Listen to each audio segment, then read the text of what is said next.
ortaya maraqlı bir sual çıxdı ki, necə olur ki, hədəfimizi qoysaq da, hədəfimiz üzərində çalışsaq da, amma o hədəfə neynəsə də çata bilmirik. Bu niyə olur?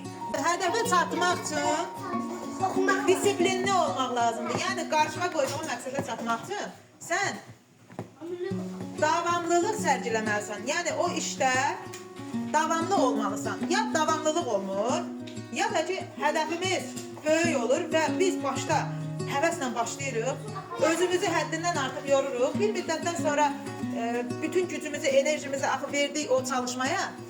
Artıq bir müddətdən sonra biz ondan doyuruq, bezirik, yoruluruq. Nə baş verir? Artıq motivasiyamız, həvəsimiz düşməyə başlayır. Ona görə də az, amma davamlı.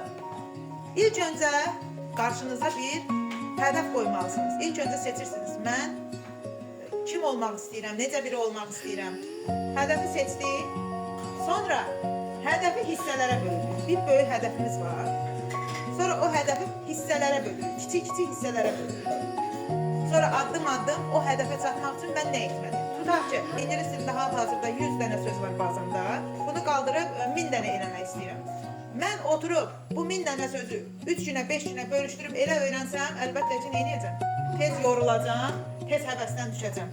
Amma mən onu daha uzun bir müddətə və az hissələrə bölsəm, ən azı heç, bəli, ən azı heç olmasa 3 dənə, 4 dənə, 5 dənə olaraq bölüşdürsəm, bu mənə nə ağır gəlməyəcək, nə yorucu gəlməyəcək və olmayacaq, bəli, bezdirici olmayacaq və eyni zamanda da davamlılığımız